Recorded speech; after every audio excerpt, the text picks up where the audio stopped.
நம்ம நாட்டுல இருக்க கரடிகளை ஸ்லாத் பேர் அப்படின்னு சொல்றாங்க. ஸ்லாத்துக்கும் கரடிக்கும் கொஞ்சம் கூட சம்பந்தமே இல்லைனாலும் ஏன் ஸ்லாத் அப்படின்ற பேரை கரடிக்கு வச்சாங்க? 1700களில் ஜார்ஜ் ஷா அப்படின்ற யூரோப்பியன் ஜுவாலஜிஸ்ட் இதை பார்த்துட்டு இது ஸ்லாத் மாதிரியே மரத்துல தொங்குது, நகங்கள் பெருசா இருக்கு, முடியும் அடர்த்தியா இருக்கு, சோ இது ஸ்லாத்தோட ஒரு வகையா இருக்கலாம் அப்படின்னு நினைச்சு ஸ்லாத் பேர் அப்படின்ற பேரை இதுக்கு வைக்கிறாரு. ஆனா ஸ்லாத்துக்கு இதுக்கும் எந்த சம்பந்தமும் இல்லை. இது ஒரு தனித்துவமான கரடி இனம். இந்தியாவில் 20 மாநிலங்களிலும் நேபாள், ஸ்ரீலங்கா, பூட்டான் ஆகிய நாடுகளிலும் இது காணப்படுது. ஸ்ரீலங்கன் ஸ்லாத் பேர் இந்தியன் ஸ்லாத் பேரை விட சைஸ்ல சின்னதா இருக்கும். கரடிகளுக்கு தாவரங்கள் பத்தின நாலேஜ் ரொம்பவே அதிகம். காட்டுல எந்த சீசன்ல எந்த பழம் எங்க கிடைக்கும்ன்ற டீடைல்ஸ் பக்காவா தெரியும். நாவல் பழம் அதோட ஃபேவரட். நாவல் பழ சீசன்ல காட்டுல அந்த மரத்து பக்கம் போகாம இருக்கிறது ரொம்பவே நல்லது. இதோட டயட்ல 50% கரையான் அண்டு எறும்பு தான் இருக்கும். மீதி உணவு பழங்கள், விதைகள், செடி, தேன், ரேரா மாமிசமும் சாப்பிடும். இவை பயங்கரமான தேன் பிரியர். பெரும்பாலும் கரையான் அண்டு எறும்புகளையே சாப்பிடுறதுனால இதோட உடல் அமைப்பு அதுக்கு ஏத்த மாதிரி தான் வடிவமைக்கப்பட்டிருக்கும். மற்ற கார்னிவரஸ்க்கு இருக்கிறது மாதிரியான சிங்கப்பல் இதுங்களுக்கு கிடையாது. நீளமான மூக்கு இருக்கிறதுனால கரையான் மற்றும் எறும்பு புத்துக்குள்ள மூக்கை விட்டு அப்படியே வேக்கம் கிளீனர் மாதிரி உறிஞ்சு கரையான் அண்டு எறும்புகளை கபலீகரம் பண்ணிடும். உறிஞ்சும் போது பூச்சி அல்லது தூசிகள் அதோட மூக்கு கொள்ளாம போயிடாம இருக்கிறதுக்காக அதோட மூக்கு துவாரங்களை வேணுங்கிறப்ப ஓப்பன் அண்ட் க்ளோஸ் பண்ணிக்கிற மாதிரியான கண்ட்ரோல் கரடிகளுக்கு இருக்கு. ஒரு நாளின் பெரும் பகுதியை இறை தேடுறதுக்காகவே செலவழிக்கும். மதிய நேரத்துல நல்லா தூங்கும். கரடி இறை தேடும் போது அதை சுத்திலும் பறவைகள் கூட்டம் இருக்கும். ஏன்னா அது கவுத்து போடுற கல்லுக்குள்ள இருந்தும் கிளறி போடுற மண்ணுல இருந்தும் சாப்பிடுறதுக்காக. கரடிகளுடைய ஹோம் ரேஞ்ச் ரொம்பவே சின்னது. பெரும்பாலும் தனித்தே வாழ்வும் இயல்புடையது. ஒரு கரடியோட ஹோம் ரேஞ்ச் இன்னொரு கரடியோட ஹோம் ரேஞ்சுக்கூட ஓவர்லாப் ஆகும்போது சண்டைகள் வரும்.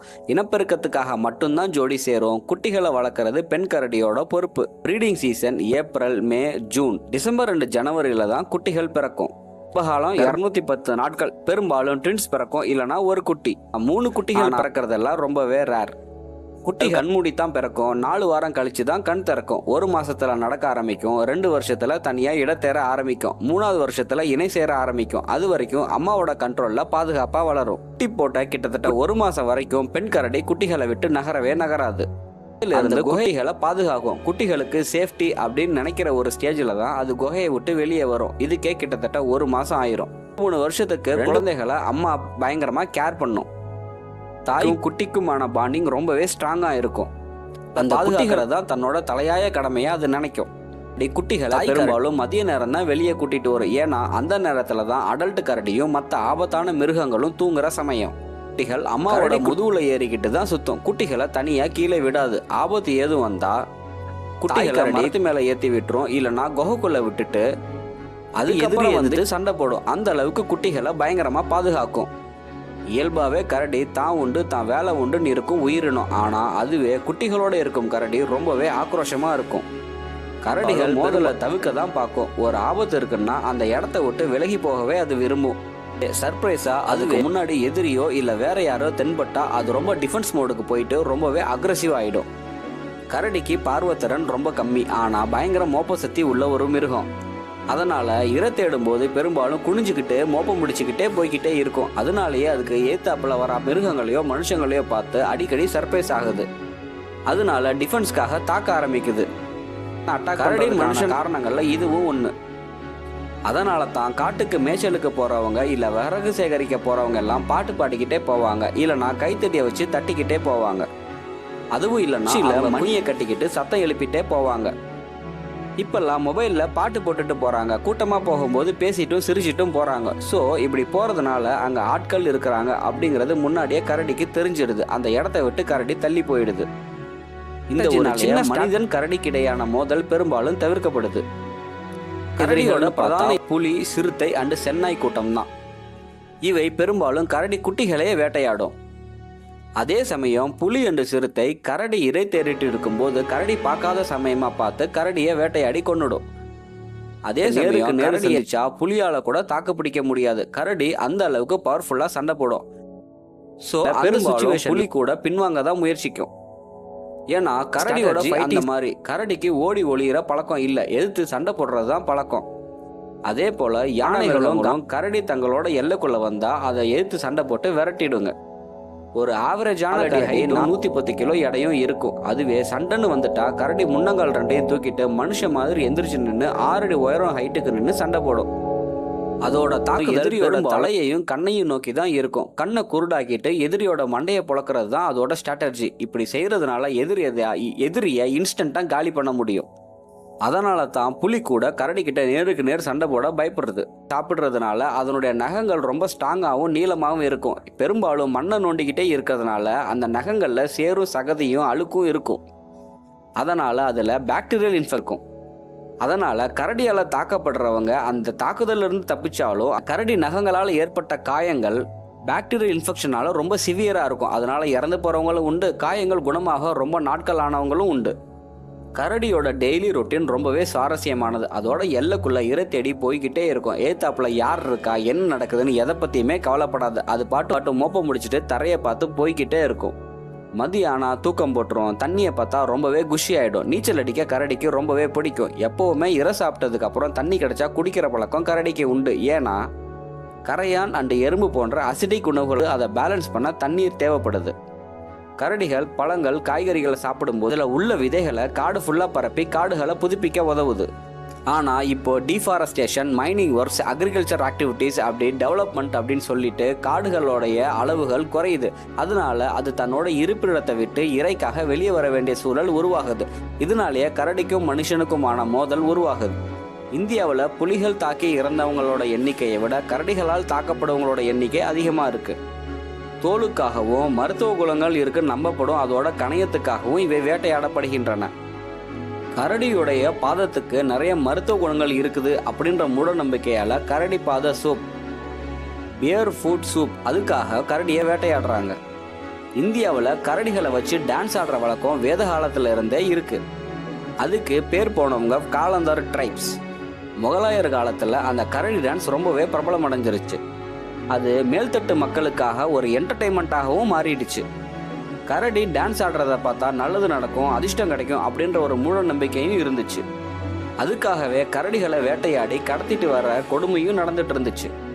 பெரிய கரடிகளை பிடிச்சி பழக்கப்படுத்த முடியாது. அதனால குட்டி கரடிகளை இந்த கூட்டம் டார்கெட் பண்ணுச்சு. அப்படி கடத்தும் போது தாய் கரடியை கொன்னுடுறாங்க. அப்படி பிடிக்கப்பட்ட அந்த கரடி குட்டிகளோட நகங்களும் பற்களும் பிடுங்கப்பட்டது. மூக்கு ஓட்டைகள் வழியா கயிறுகளை விட்டு கரடிகளை கண்ட்ரோல் பண்ணியிருக்காங்க. கரடிகளை பயம் மற்றும் வலியின் மூலமா கண்ட்ரோல் பண்ணி டான்ஸ் ஆட வச்சிருக்காங்க. இந்த கரடிகளை வளர்க்குறவங்க பெரிய வசதி படைச்சவங்க கிடையாது. அதனால அவங்களால கரடிக்கு போதுமான நியூட்ரிஷன் ஃபுட்டு கொடுக்க முடிகிறது இல்லை. அதனால இந்த கரடிகள் எல்லாம் பெரும்பாலும் உணவு பற்றாக்குறையால பாதிக்கப்பட்டிருக்கு. ப்ராப்பர் மெடிக்கல் கேர் இல்லாமல் ஆண்மை நீக்கம் செய்கிறதுனாலும் சரியான நியூட்ரிஷன் ஃபுட்டு கிடைக்காதனாலும் நிறைய கரடிகள் நோய்வாய்ப்பட்டு இறந்துருக்கு. வாய் மூக்கு வழியா கயிறுகள் போறதுனால ஓரல் கேன்சரும் கம் இன்ஃபெக்ஷனும் இந்த கரடிகளுக்கு நிறைய வந்திருக்கு. ஹியூமன் இன்ட்ராக்ஷன் அதிகம் இருக்கிறதுனால இந்த கரடிகள் டியூபர்குலோசிஸ்னாலையும் பாதிக்கப்பட்டிருக்கு. இந்திய அரசாங்கமும் நிறைய தன்னார்வ அமைப்பும் சேர்ந்து இந்த வழக்கத்தை தடை பண்ணியிருக்காங்க. பல முயற்சிகள் எடுத்தாங்க. கடுமையான சட்டங்கள் கொண்டு வந்து இதை தடை செஞ்சிருக்காங்க. அதன் மூலம் நிறைய கரடிகளை ரெஸ்கியூ பண்ணியிருக்காங்க. அப்படி மீட்கப்பட்ட முதல் டான்சிங் பியரோடைய பேரு ராணி.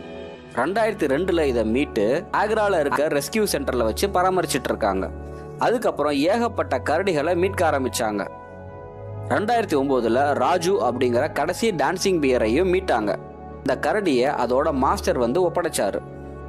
இந்த கரடிகளை ஒப்படைக்கிறவங்களுக்கு காம்பன்சேஷன் அமௌண்ட்டா 50,000 கொடுத்தாங்க. வேற ஒரு பிஸ்னஸ் ஸ்டார்ட் பண்ணிக்கோங்க, இல்லை வேற ஒரு வாழ்வாதாரத்தை நீங்க ஸ்டார்ட் பண்ணிக்கோங்க அப்படின்ற நோக்கத்துக்காக. இந்த கரடி குட்டிகளெல்லாம் அந்த மக்கள் வேட்டைக்காரங்கள்ட்ட இருந்து ரொம்பவே கம்மியான விலைக்கு தான் வாங்கியிருக்காங்க. ஒரு கரடி குட்டியோட விலை 800 ரூபாய், ஒரு பெரிய கரடியோட விலை 5000 ரூபாய் வரைக்கும் வாங்கியிருக்காங்க. அப்படி வாங்கின கரடிகளை தான் அவங்க டான்ஸ் ஆட பயன்படுத்தியிருக்காங்க. இவங்கள்ட்ட இருந்து ரெஸ்கியூ பண்ண கரடிகளை காட்டுக்குள்ள விட முடியல. ஏன்னா அதுங்க அதோட இயல்பு தன்மையை இழந்துடுச்சு. காட்டில் அதுங்களால சர்வே பண்ண முடியல. மேலும் அந்த கரடிகள் ரொம்ப மூர்க்கத்தனமா இருந்திருக்கு. அதுங்களுக்கு மரம் ஏற தெரியல, தன் உணவுகளை சாப்பிட முடியல. ஏன்னா பற்களும் நகங்களும் பிடுங்கப்பட்டிருக்கு. ஸோ அதுங்களால தனியாக சர்வே பண்ண முடியல. அதனால ரீஹாபிலிட்டேஷன் சென்டர்லேயே வச்சு அதை பராமரிச்சுட்டு இருக்காங்க. இதுக்காக பெங்களூர், ஆக்ரா, போபால், ஹைதராபாத் போன்ற இடங்கள்ல ரீஹாபிலிட்டேஷன் சென்டர் கட்டி பராமரிக்கிறாங்க. அங்க வந்த கரடிகளை மெடிக்கல் எக்ஸாமினேஷன் பண்ணி பார்க்கும்போது அந்த கரடிகளோட உடல்ல ரொம்பவே மோசமா இருந்திருக்கு. நிறைய இன்ஃபெக்ஷன்ஸ் இருந்திருக்கு, டியூபர்குலோசிஸ் போன்ற நோய்கள் இருந்திருக்கு, சத்து குறைபாடுகள் இருந்திருக்கு. இன்னும் சில கரடிகள் குருடாவும் இருந்திருக்கு, ஸ்கின் இன்ஃபெக்ஷன்ஸ் இருந்திருக்கு. அது மட்டும் இல்லாமல் மனிதர்களை பார்த்தாலே அந்த கரடிகள் ரொம்பவும் பயப்பட செஞ்சிருக்கு. ஆனா அந்த காலண்டர் ட்ரைப்ஸ் மக்கள் என்ன சொல்றாங்கன்னா, எங்க மேல வைக்கப்படும் பொய் குற்றச்சாட்டுகள். நாங்க அந்த கரடிகளை எங்க குழந்தையா தான் பாக்குறோம். எங்களோட குழந்தைக்கும் அந்த கரடிக்கும் ஒரு சமயத்துல உடம்பு சரியில்லாம போச்சுன்னா நாங்க முதல்ல அந்த கரடிக்கு தான் ட்ரீட்மெண்ட் பார்ப்போம். ஏன்னா அந்த கரடி தான் எங்க வாழ்வாதாரம். அது நல்லா இருந்தா மட்டும்தான் எங்க குடும்பம் நல்லா இருக்கும். எங்க குழந்தைக்கு நாங்க ட்ரீட்மெண்ட் பார்க்க காசு கிடைக்கும். அப்படி இருக்கும்போது நாங்க எப்படி அதை கொடுமைப்படுத்துவோம்னு அவங்க சொல்றாங்க. இந்த கரடிகளை இவங்கள்ட்ட இருந்து மீட்கிறது மூலமா மட்டும் இந்த பிரச்சனைகள் முடிவுக்கு வந்துடாது. இதுக்கு காரணமா இருக்கிற அந்த மக்களுக்கு இதை பத்தின விழிப்புணர்வை ஏற்படுத்தணும். அவங்க பிழைப்புக்கு வேற ஒரு வழி பண்ணி வாழ்வாதாரத்தை நாம முன்னேற்றணும். அப்பத்தான் அவங்க இந்த மாதிரி விஷயங்கள்ல கவனத்தை செலுத்த மாட்டாங்க. அது ஒண்ணுதான் இதுக்கு ஒரே solution. Free health care and education கொடுக்கறது மூலயமா அவங்களுக்கு அவேர்னஸ் அண்ட் அவங்க வாழ்வாதாரம் உயரும். அந்த மக்கள் என்ன சொல்றாங்கன்னா, டீநோட்டிஃபைட் ட்ரைப்ல ஏற்கனவே இருக்கிற 32 ட்ரைப்ஸோட எங்களையும் இணைச்சிட்டிங்கன்னா எங்களுக்கு ரிசர்வேஷன் மூலயமா இன்னும் நிறைய உதவிகள் கிடைக்கும். எங்க குழந்தைங்க படிப்பாங்க, நல்ல வேலைகள் கிடைக்கும், நாங்களும் மெயின் ஸ்ட்ரீம் சொசைட்டியோட மிங்கிள் ஆகும். அது மட்டும் இல்லாமல் காட்டை பற்றின நிறைய நாலேஜும் விலங்குகளை பற்றின அவேர்னஸும் இருக்கிறதுனால ஃபாரஸ்ட் டிபார்ட்மெண்ட்டில் லோ ரேங்கிங் வேலைகள் இருந்தாலும் பரவாயில்ல, அதை எங்களுக்கு கொடுத்தா அது எங்கள் வாழ்வாதாரத்தை மாற்ற வழிவகுக்கும் அப்படிங்கிறது அந்த தரப்பு மக்களுடைய கோரிக்கை. Indian wild life protection act 1972 படி இந்த விலங்கு ஷெட்யூல் 1ல் பாதுகாக்கப்பட்ட உயிரினமாக இப்போ இருக்குது. அதே IUCN ரெட் லிஸ்ட்டில் வல்னரபிள் ஸ்டேட்டஸ் கொடுத்துருக்காங்க. இப்போதைய எண்ணிக்கை சுமார் 20,000க்கும் குறைவான கரடிகளே இருக்குது. சில இடங்கள்ல இந்த கரடிகளோட பாப்புலேஷன் கம்ப்ளீட்டா அழிஞ்சு போயிடுச்சு. இந்தியாவில் இருக்கிற கரடிகள் மற்ற கரடிகள் மாதிரி ஹைபர்னேஷனுக்கு போறதில்ல. காரணம், இந்தியாவில் அங்க இருக்கிறது மாதிரி கடுமையான பனிப்பொழிவு இல்லை.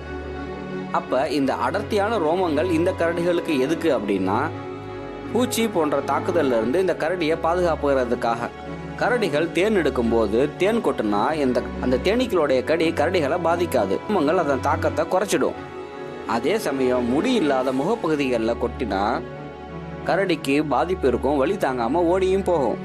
கரடி வேகமா ஓடும், பயங்கரமா மரமேறும், பயங்கரமா ஸ்விம் பண்ணும். சுருக்கமா சொன்னா அது ஒரு ஆல்ரவுண்டர். கரடிகள் பத்தின ஃபேக்ட்ஸ்ல உங்களுக்கு எது ரொம்ப பிடிச்ச ஃபேக்ட் அல்லது ரொம்ப ஷாக்கிங்கான இருந்த ஃபேக்ட் அப்படின்னு கீழே கமெண்ட் பண்ணுங்க. வேற என்ன டாபிக் பத்தி பேசணும்னு கமெண்ட்ல சொல்லுங்க.